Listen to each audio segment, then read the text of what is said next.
"Don't drink that," screamed the bartender at the Mafia boss as she knocked it from his hand. I remember the first time Adrian Moretti walked into the Ember Room, the lounge where I'd been working for 2 years. It was a Thursday night, rain pouring down Seattle's glass skin like the city itself was melting. Warm amber light spilled across the bar, pooling on the counter like oil, shimmering and tired. He took the third seat from the corner, close enough to hear the jazz, far enough to watch the door. I didn't know why I noticed him, only that everything around him seemed to fall into order, as if the air itself adjusted to fit his presence. He ordered a modified Manhattan, Woodinville bourbon, sweet vermouth, orange bitters, no cherry, just a twisted orange peel expressed over the rim. I memorized every detail like a chemical formula, not because he was special, but because of how he spoke. Low, clear, measured. "Round ice or square?" I asked. "Square, 2 cubes, no more." Something in his tone made me pause mid-motion. Each word felt calibrated, as if he measured life in controlled reactions. I served hundreds of customers a week, but only a few ever made me want to understand them. He was one of them. Ray Navarro, the owner, once told me, "Silence has its own sound, and the powerful are the ones who know how to make others hear it." I didn't understand until I saw businessmen and high rollers lower their voices the moment Adrian walked in. No one said it, but everyone knew. After that night, he came every Thursday, never with company, never more than 2 drinks. Every motion planned, every glance intentional. I grew used to seeing him there, amid smoke and saxophone notes gliding through the air. He never flirted, never pried, just observed. Sometimes he'd nod when I placed his glass exactly where it belonged, rotated precisely 45 degrees to the table's edge. Bartending teaches you that attention is a language. People can lie with words, but not with how they hold a glass or look at someone. Adrian always looked directly, not in judgment, but in recognition. I used to wonder what he did for a living. A businessman? A lawyer? Someone from a world where errors aren't tolerated? Maybe. But maybe it wasn't about him. Maybe it was about me, realizing I still cared enough to be curious about what hides beneath polished silence. I had a degree in forensic chemistry, yet I was mixing drinks to pay off student loans and my mother's hospital bills. Life's irony was simple. I could analyze toxins in a lab, but couldn't afford a working heater in my apartment. On rainy nights, I often thought I was waiting for a chain reaction, some chemical shift that would change the color of everything. I didn't know then that the reaction had already started, quiet but irreversible. Thursday, 10 o'clock in the evening, he came again. I reached for the familiar bourbon before he even spoke. He smiled faintly, the kind of smile that felt like an unspoken greeting. "You have a good memory." "I have a selective one." "What makes you select me?" "The way you place your glass. It says more than you think." He laughed, low, brief, carrying a trace of exhaustion. Maybe I should be more careful. Maybe. But people who hide too much eventually get swallowed by their own silence. That was the first time he really looked at me, not as a bartender, but as an unexpected variable in an otherwise stable equation. I didn't realize it then, but from that moment on, my world had started to shift. A slow, colorless, scentless reaction that couldn't be undone. 8 months after that first night, my Thursdays had become a ritual. At 9:55 sharp, I washed my hands, laid down a clean napkin, and reached for the familiar bourbon before Adrian Moretti even walked in. He was always on time, always chose the same seat, always wrapped in that quiet stillness that made the world hesitate around him. I'd learned to read him through detail, the tilt of his head when the saxophone drifted low, the way his eyes caught light from the glass as if measuring something invisible. And me? I was still the bartender, caught between two worlds, the one that served and the one that watched. That night, the rain felt endless. Seattle dissolved behind a thin layer of fog, the streetlights bending through wet glass like smudged stars. The lounge was packed, noise swelling, laughter clinking against crystal. Adrian arrived later than usual, 10 minutes past 10 in the evening. He wasn't alone. 2 men followed him in, both dressed in black suits, no ties, eyes sweeping the room like cameras. They didn't look like clients, they looked like precautions. He took his usual seat, turned toward me with a small nod. The usual? I asked. Yes, and for them, bourbon neat, scotch on the rocks. I nodded, trying not to stare, though questions crowded behind my calm. Why tonight? Why the company? When I set the drinks down, a waitress approached with another glass, sent from a table near the entrance. "A gentleman wanted to buy you this," she said. Adrian didn't flinch. "Thank you," he murmured, and reached for the glass. That's when I saw it. The color was wrong. Not obviously wrong, not enough for anyone else to notice, but subtly, unnervingly off. The amber hue was too cloudy, the meniscus uneven, a faint layer of microbubbles clinging where there shouldn't be any. I froze. Every cell in my body screamed the same warning. "Wait," he paused, brows lifting slightly. "Something wrong. That drink, it's not clean." Before I knew what I was doing, I was already moving around the counter, across the floor, and with one swift motion, I knocked the glass from his hand. It shattered against the polished wood, liquid scattering like gold dust under the lights. Silence hit the room like a physical wave. My hands trembled. My heart slammed in my chest. Every eye was on me. The bartender who'd just attacked a customer's drink. Adrian looked at me, not angry, not surprised, just analyzing, like a scientist confronted with unexpected data. "Do you have a reason for that?"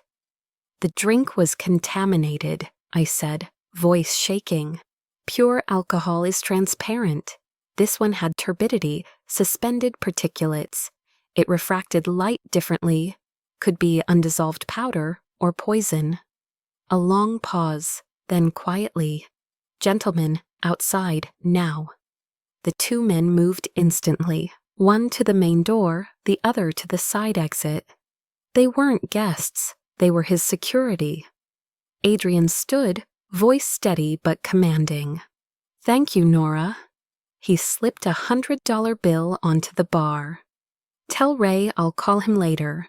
Then he left, his men flanking him like shadows with purpose. In less than 5 minutes, they were gone. I remained frozen, breath uneven. The shards of glass glimmered on the floor, reflecting the warm amber light like shattered warning signs. Ray emerged from his office, eyes flicking from me to the mess. "What happened?" "I think that drink was poisoned." "You sure?" Sure enough, I couldn't let him drink it. He stared for a moment, then nodded slowly. "I'll handle this. Go home early." But I didn't move. I knew something fundamental had shifted. Outside, rain intensified, blurring the city into watercolor streaks. Through the window, I saw Adrian's black car pull away, its taillights glowing red, like 2 embers sinking into the fog. I didn't know then that a few hours later he'd come back, not as a customer, but as a man with a question that would change everything. How did you know? I couldn't sleep that night. The rain tapping against my window felt like the slow pulse of a chemical reaction that refused to end.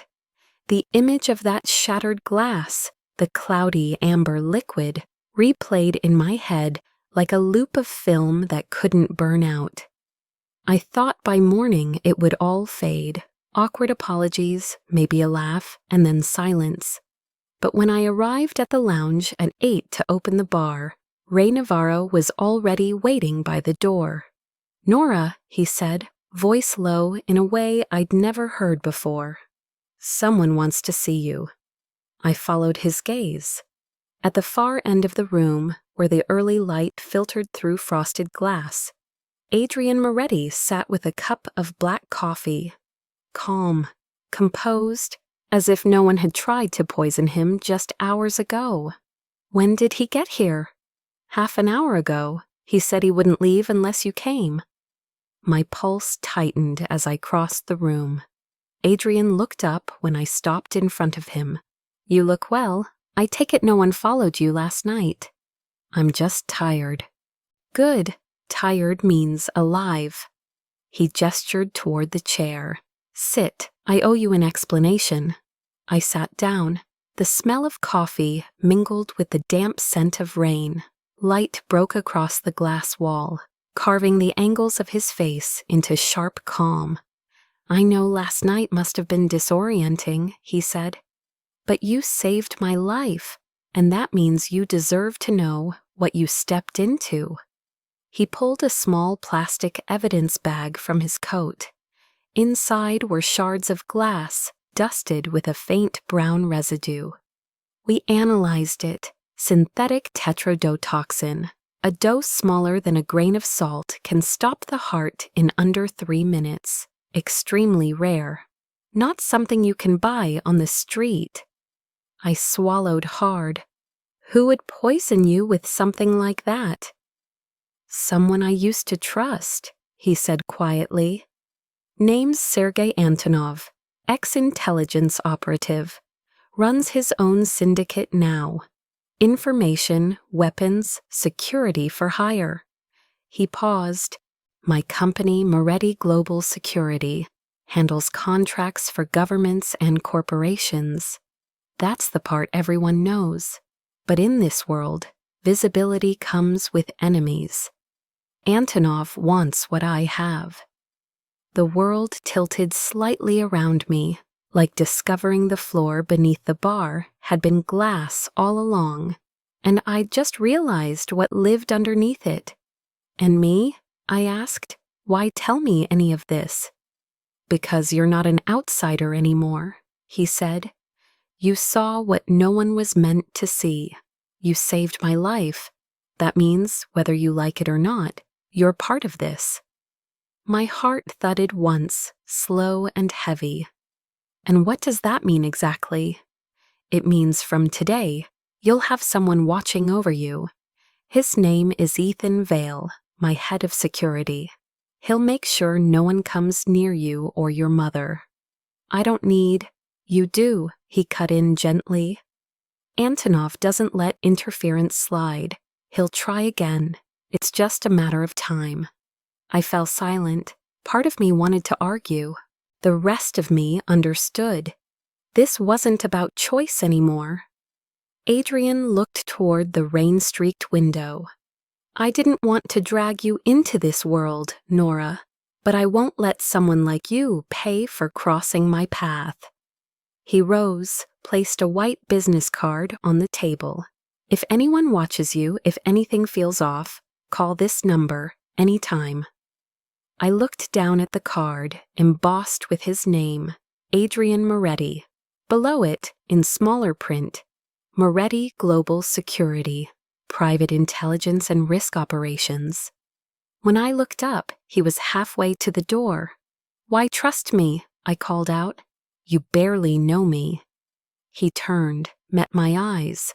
"Because you're not afraid of truth, and that's rarer than loyalty." The door closed behind him, leaving the faint echo of rain and silence.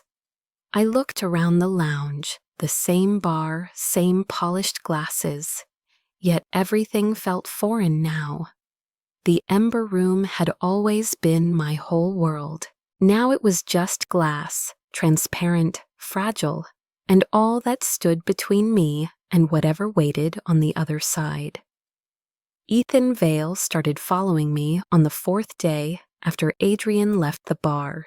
He always kept a distance of exactly 20 steps. Not closer, not farther. I counted a few times. It was always the same, as if there was some invisible law between us. At first, it made me uneasy. No one likes being watched, even when the watcher claims it's for your safety. But soon his presence became part of the scenery, like a streetlight at the end of the block, unnoticed until the light goes out. He was everywhere. At the train station in the morning, outside the coffee shop, across the street when I turned toward the market.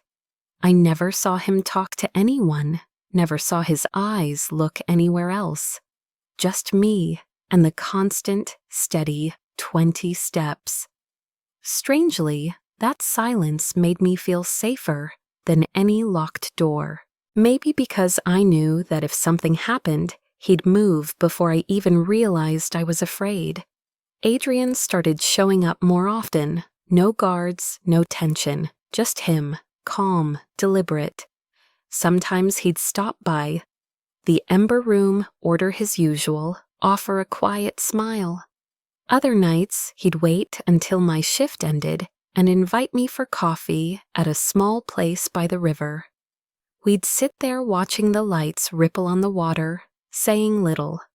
One evening, he told me about Elena, his wife, 3 years ago, a drunk driver on I-90. He spoke without flinching, as if the pain had long since calcified into something solid, a scar that no longer bled, only ached.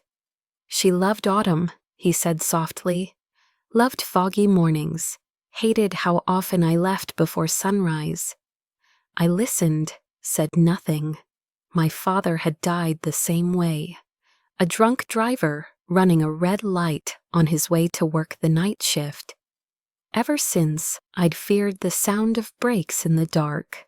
It always sounded like a heartbreaking. We sat in silence for a long time. I remember a breeze carrying the smell of coffee and river water. Adrian looked out across the current. I looked at him. His face, half shadowed, half lit, felt both distant and familiar. Something I shouldn't reach for, but couldn't look away from. From then on, our silences changed. They weren't empty anymore. They were full of thoughts neither of us dared to name. He asked about my mother, my degree, why I chose bartending instead of a lab. I asked why he stayed in Seattle when he could live anywhere. He said, "Some cities hold the pieces of who we were. I owe Elena a goodbye I never gave." I didn't answer. I didn't need to. Some things are better spoken by quiet itself. Ethan still followed me every day, 20 steps behind, but the distance didn't feel as wide anymore. Because somewhere beyond those streets, I knew Adrian was watching too. Not with his eyes, but with a quiet precision that felt like protection. I started to wait for him, for the nights he appeared at the bar, for the way his voice softened when he said my name, for the calm that settled between us like a held breath. Sometimes I caught myself wondering if he noticed how I breathed slower when he was near. We never talked about feelings, never touched, never promised anything. We just talked like two people afraid that if we stopped, the world around us would crack and fall apart. That night, Seattle's rain wasn't heavy, just enough to paint the streets in streaks of gold under the lamps. I left work close to midnight. Ethan walked behind me, his usual 20-step distance. I could hear the steady sound of his shoes against the wet pavement. a kind of clock that told me everything was still normal. I turned into the narrow alley that led to my building, where the air smelled of garbage and cheap liquor. The rain felt like mist. I had just opened my umbrella when a hand shot out from the dark and yanked me back. It happened fast. The umbrella fell. Water splashed across my face. Then came the glint of metal, a knife, a tall man, broad shoulders, breath thick with cigarettes. Behind him, another moved closer, gun in hand. "Miss Ellis," he said, accent Eastern European. "Come with us, quietly, and no one gets hurt." I stepped back, heart hammering. The second man raised his gun. A gunshot split the air.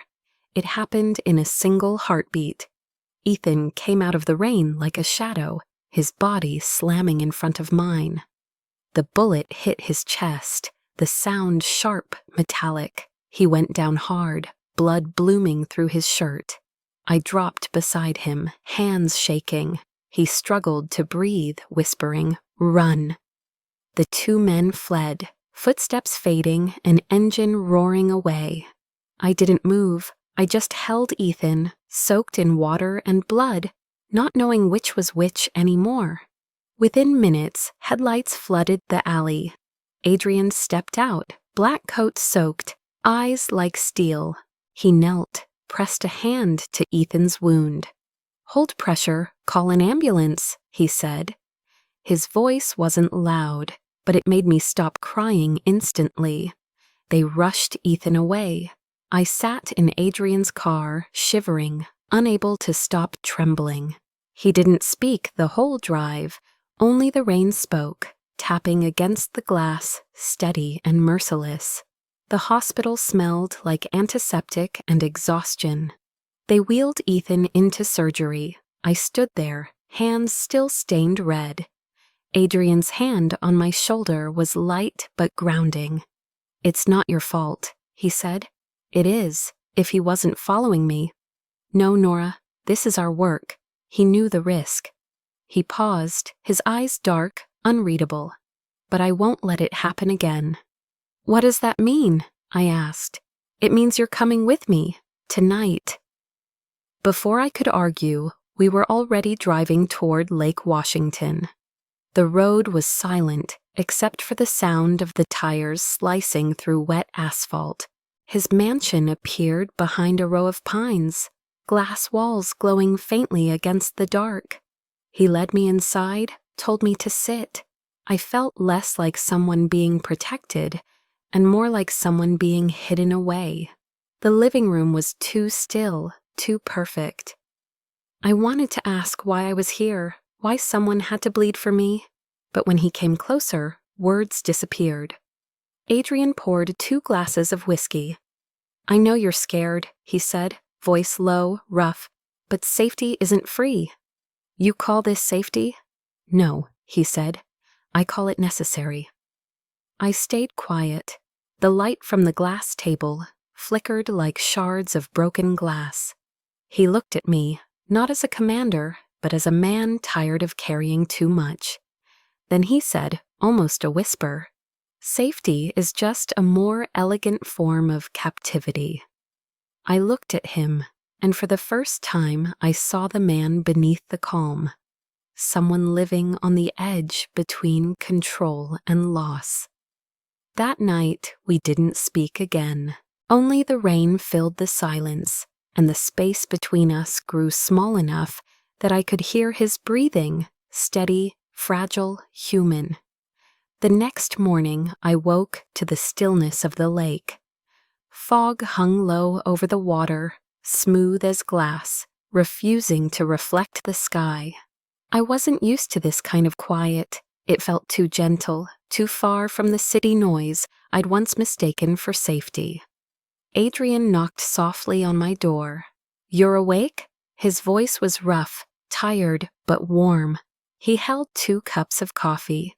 I sat up, blanket around my shoulders, and nodded. "There's something I want to show you," he said, eyes glinting with a hint of excitement. "Downstairs." The stairs creaked softly, smelling faintly of old wood. When he opened the door, I felt like I'd stepped into another world. Amber light spread across rows of copper stills and glass tubes, oak barrels stacked neatly against the walls, the air thick with the scent of malt and slow fire. "My whiskey distillery," Adrian said. "I come here when I need to think." I walked around, touching the warm metal of a copper still. "You built all this?" "Yeah, my father taught me. He used to say, strength isn't about control. It's about understanding what you create and owning what it costs." He paused, gaze lost in the small flame beneath the still. I thought he was talking about whiskey. Turns out he was talking about people. I smiled. My father was different. He said chemistry is how the world tells the truth, whether you like it or not. I studied it to understand and ended up buried under student loans and hospital bills. Adrian turned toward me, curious. Debt? Money, education, my mom's treatments. I measure life in months I can afford, not dreams I can chase. He nodded slowly. Some debts never make it onto paper, but we carry them anyway. I looked around the room, the golden light, the scent of yeast, the quiet hum of heat. "If you let me borrow this space," I said, "I could help you improve the flavor." "Improve?" He raised an eyebrow.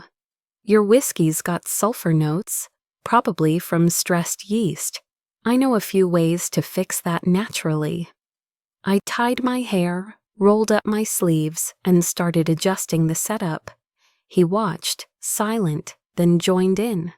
We checked temperatures, measured ratios, noted results, tasted every batch. The scent of fermentation and copper filled the air. "You talk like a professor," he said with a faint smile. "I forget sometimes, habit," I replied, hiding my grin. We worked until night, swallowed the lake outside. The lights in the distillery reflected across his hair in amber streaks. Somewhere between calculations and silence, I realized I wasn't afraid of him anymore. I saw a man trying to hold on to peace, and somehow he'd let me share it.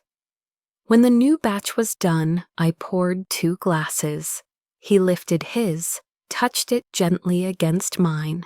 "Thank you for bringing science into intoxication." "And you," I said, "for bringing quiet into my chaos."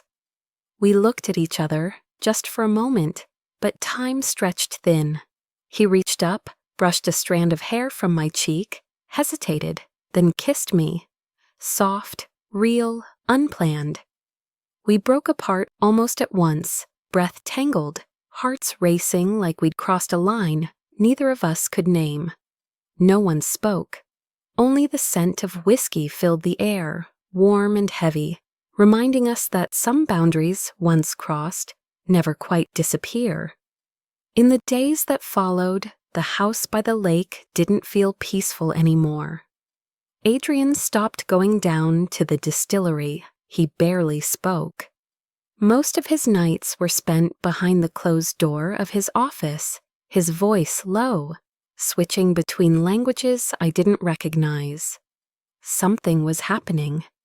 I could sense it in the pauses between his words, in the way his gaze met mine and broke too quickly, as if afraid I'd see what was underneath. On Thursday night, he called me into his office. A map was spread across the table, red pins connected by black threads. A stack of files sat beside it, photos of men I didn't know, except for one name I recognized, Sergei Antonov. "Him," Adrian said, "the man behind the poisoning at Ember Room. He's expanding west. If I don't stop him, everything I've built will burn." I stared at the map. "What are you going to do?" "Not me," he said quietly. "Us. Us. Sergei's moving shipments through Tacoma. If I send men, he'll see them coming. But if we track chemically, invisibly, He'll never know. I understood at once. You want me to make a chemical marker? He nodded, exhaustion roughening his voice. Something that clings to shipments, glows under a specific wavelength. Only you know the formula. Only I have the device to detect it. I need you, Nora. Silence filled the room. I could have said no. I could have walked away and gone back to the bar, back to pretending I didn't know this world existed. But saving him had already tied me to it. I'm not a criminal, I whispered. And I don't want you to be one, he said. I just want this to end without more blood. That was what made me say yes. We started that night. The light in the distillery turned from amber to blue. Steam rose around us, carrying the scent of copper and ethanol. I moved quietly, pipetting, measuring, watching reactions bloom in glass. Adrian stood nearby, silent, watching every change like it mattered more than the air itself. The blue glow caught in his eyes, tension and trust woven together. I designed a fluorescent compound mixed with a volatile carrier, creating a coating invisible to the eye but luminous under a certain UV frequency. Invisible smoke, I murmured. Signs from smoke, Adrian said. Beautiful, dangerous. 3 days later, Sergei's network was unknowingly tagged. His shipments glowed under Adrian's scanners, tracing paths along the coast. The data came in fast, building into a living map of movement, arteries of an empire he thought was hidden. Adrian handed everything to the FBI. 2 weeks later, coordinated raids hit 12 cities: Los Angeles, Portland, San Francisco. The news exploded. Major international smuggling ring dismantled. We watched the broadcast together. The blue light from the TV flickered across his face, sharp, calm, unreadable. You won, I said. He didn't answer.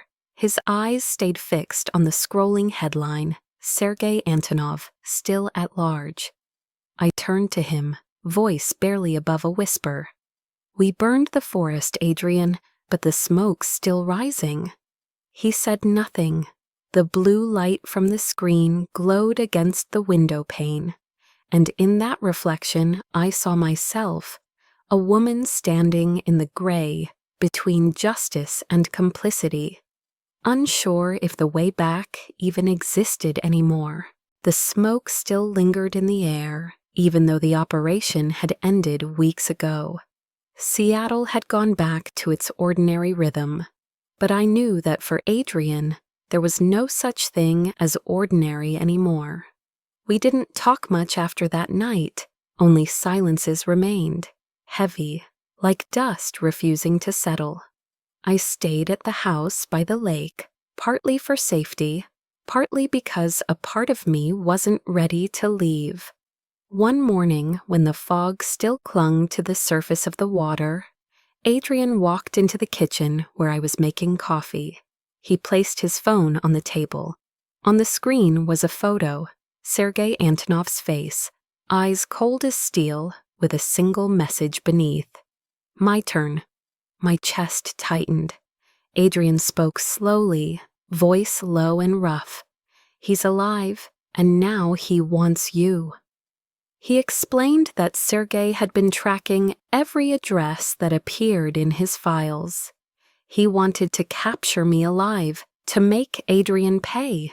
Ethan, now recovered from his wound, stood nearby and said they had traced a signal to an abandoned warehouse near the Seattle docks. Adrian decided it would end there. We'll set a trap, he said, and you, Nora, will be the bait. I looked at him, the coffee trembling in my hand. I was scared, but I didn't run. I understood. If we didn't stop Sergei, we would never be free. Adrian told me I wouldn't be alone. They installed a gas system I had designed, a harmless compound in small doses, but one that caused severe disorientation for a few minutes. I would control it from the observation deck upstairs.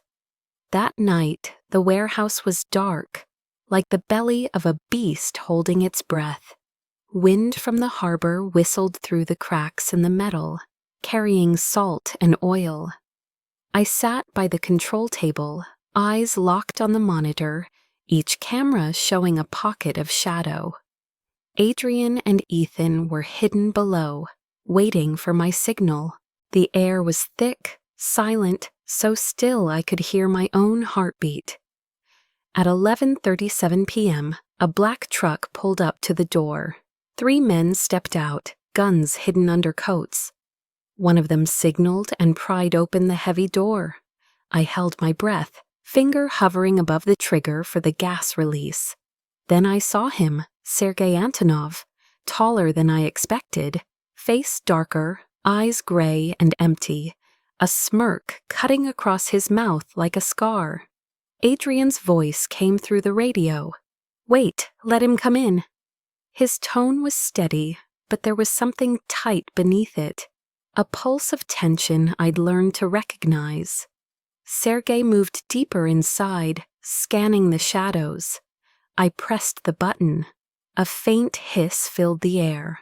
From the walls, a pale mist began to spread, drifting like fog. One of Sergei's men staggered, collapsed. Sergei cursed in Russian, pulling his gun and backing away. I thought it was over, until I heard the sound of another door creaking open behind me. Sergei wasn't below. He was here. I turned and saw him standing at the doorway. Cold flooded my spine. He grabbed my arm, pressing the muzzle of his gun to my temple. "You know," he said in his hoarse accent, "I should thank you. Without you, I'd never have known where Moretti's weakness lies." I tried to breathe steadily. In that second, everything slowed. I remembered Adrian's voice from one of our training sessions. "Lower your center, twist the wrist, don't fight force, redirect it." I did exactly that. I dropped my weight, twisted my arm sharply in the opposite direction, my heels sliding on the damp floor. The gun fired. I rolled away, the smell of metal and gunpowder filling the air. Ethan stormed up the stairs, firing once. His bullet struck Sergei in the shoulder. Sergei fell hard, blood spreading across the concrete. I crawled back, shaking, my breath ragged. Adrian appeared, the flashlight catching his face.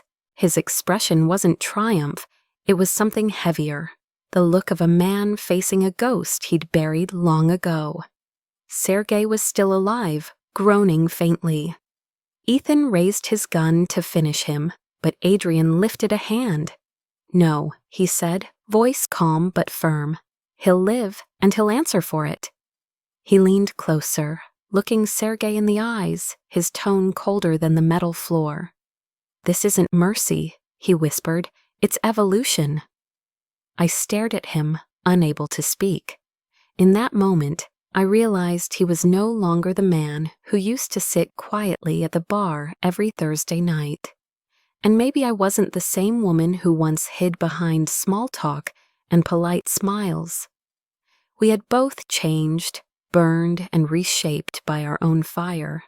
And yet, somewhere inside that heat, we still held on to what little warmth we had left, refusing to turn entirely to ash. The morning after Sergei's capture, the house by the lake felt too quiet. No sirens, no hurried footsteps, only mist curling through the open window. I sat at the kitchen table, hands wrapped around a cup of cold coffee, my mind blank. Adrian came in, still wearing a wrinkled black shirt. His gaze calm but unreadable. He said it was over, but Seattle was no longer safe. "We'll leave," he said. "I have a place in Vancouver, just for a while." I looked up at him. "You're deciding my life again?" He said nothing. I went on, my voice trembling but steady. If you make every choice for me, then it's just another cage. No matter how safe or beautiful, it's still a prison." His expression shifted, the first crack in his composure since I'd known him. He sat down, exhaling as if letting go of the armor he'd worn too long. "I'm just afraid of losing you." "I'm afraid too," I said. "But I can't live through fear. If I stay, it has to be because I choose to, not because you keep me." In that moment, the line between us disappeared. We weren't savior and saved anymore, just two people who had walked through the dark, learning to stand side by side without overshadowing each other. Time passed slowly, steadily. Months later, I went back to work at the Ember Room, 2 nights a week. It wasn't an escape anymore, but a return. The warm light, the laughter, the clinking of glasses. It was all familiar, yet I was different. I no longer hid from questions or pretended I was just a bartender. Adrian changed even more. He legitimized most of his operations, turned the distillery beneath the mansion into a real business. The first whiskey he released was called Aurora Dawn. He said it was a reminder that even light could be rebuilt. He paid off my mother's debts, calling it an investment in our shared future. One evening, inside the distillery, he took out a silver ring engraved with the molecular structure of serotonin, the chemical of happiness. "Marry me," he said. I laughed through tears. "You always find a formula for everything." The wedding was small. Ethan was the best man. My mother sat in the front row, and Ray, the owner of the Ember Room, couldn't stop smiling. No extravagance, only light, oak, and the laughter of people who'd survived the storm. When the guests were gone, I stood in the distillery, watching the lights glint off copper. The scent of malt and charred wood hung in the air. I thought maybe this was where everything began again. And I whispered, more to myself than anyone else. I started my life behind a bar. Now I create something that burns and heals. That's chemistry and love in its purest form.